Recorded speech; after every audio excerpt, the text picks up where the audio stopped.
All right, hey guys, so we're gonna be breaking down a little bit of At Last today, and this might wind up being a two-parter. There's kind of a lot to this one, but figure I'd get a start at it. So first things first, we're gonna be in F here. So we're gonna have a lot of these B flats. Let's make sure we know the scale number one. It's it in the left hand. Okay, and then really the heart of this is this. I call it the 60s progression. That's where we're going from the one chord, F. She's just doing a triad, so we'll do that. And to the sixth chord, D minor, to G minor, and then good old C7. You can do it lots of different ways, that sort of thing. So I'm going to invert it around a little bit. So F, D minor, G minor, C7. And again, lots of different inversions you could take through it. One thing that does happen here quite a bit is the C7 is marked as a sharp 5. That would be this. And again, you can spread that out to lessen the crunchiness of it.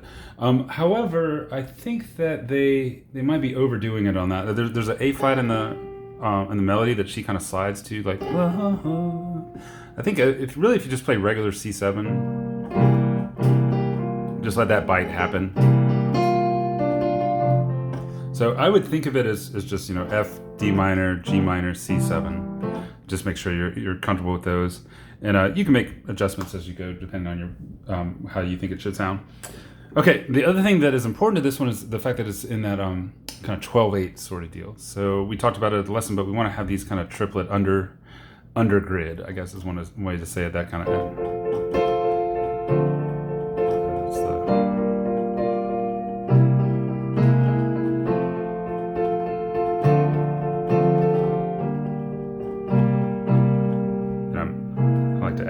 That's that sharp 5 in there, and then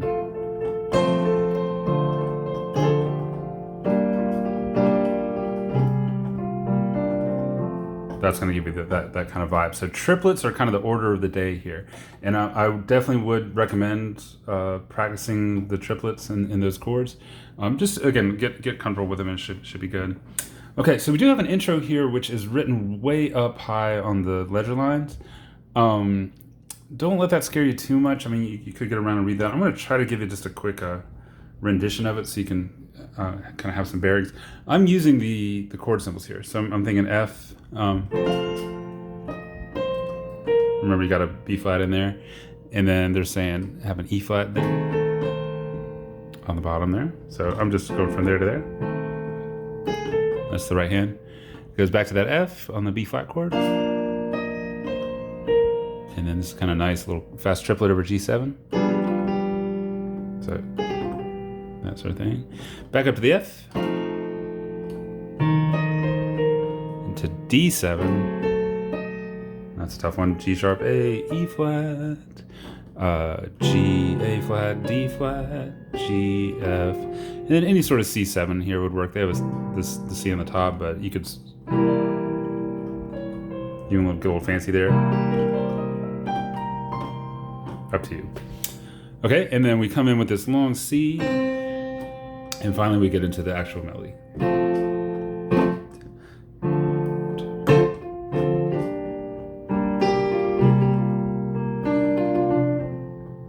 And again, since there's no melody for that D minor 7, I'm gonna fill it in. Do a little F chord there. Might even something along that line. Fill in that space. Same thing with the G minor. Might play that. I got a little ninth in there. There's the 7th chord, ninth, double on the B flat and the D. And then here's that crazy C7, but I messed that up. I like a little slide there. Same thing with the D minor.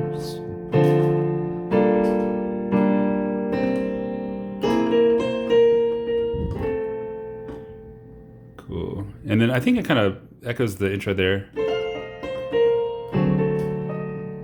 Back there.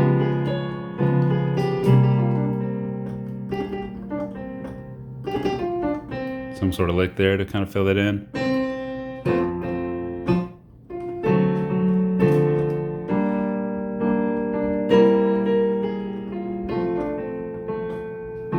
So again, it's the same progression. She's just doing kind of little variations. Good one to listen to. Again, like if you can quote the little nuances that she does on the piece, people are going to be like, "Oh wow, that's the song I know." All right, so that was a lot of blabbing while I do it. Let me just do a straight on playthrough of the first part of the verse. That'll probably be the most helpful. So I'm gonna start from.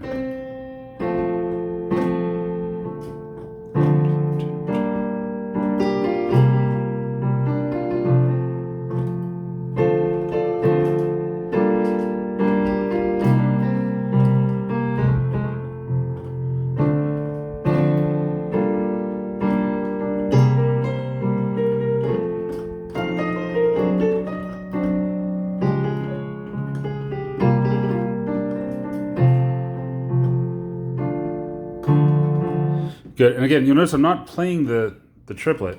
I'm kind of doing this, but I am trying to feel that like triplet, triplet, triplet, triplet, triplet, triplet.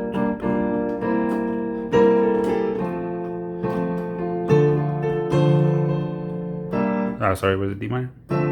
Yeah.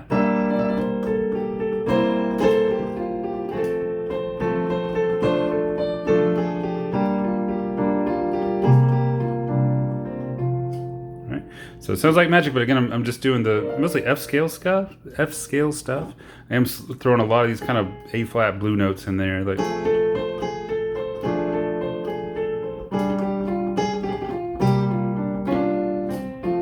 So that one, that A flat and that D flat can both serve pretty well.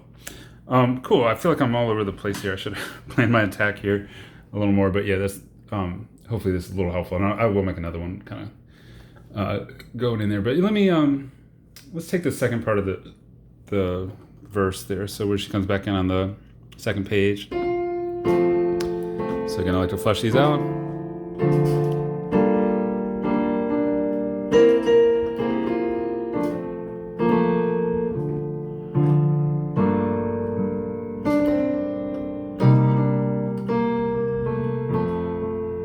And I'm not doing exactly, but and then finally get a B flat 7, and she's got some stuff there. Let's see what that's all about. So that oh yeah, that's in that song. Like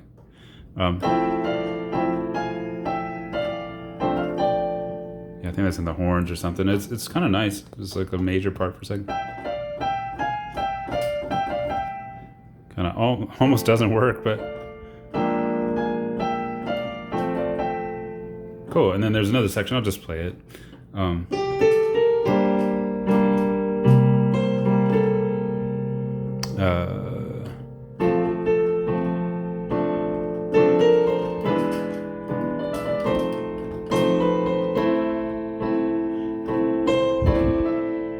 D minor.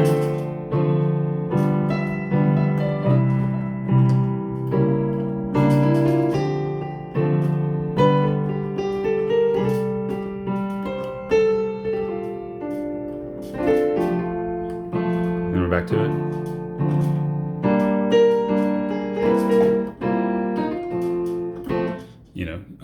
Same stuff. And eventually goes back into the melody.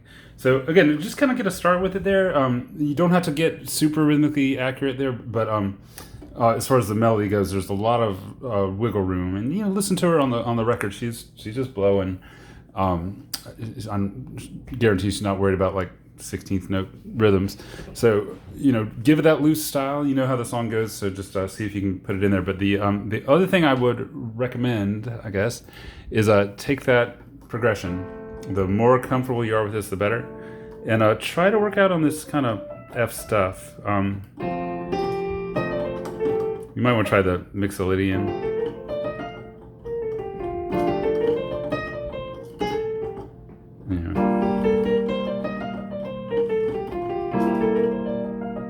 So that E flat kind of works some places, it doesn't the other. The other would just be with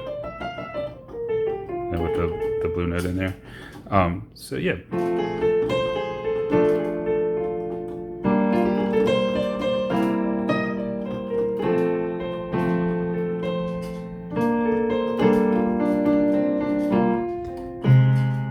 sharp 5.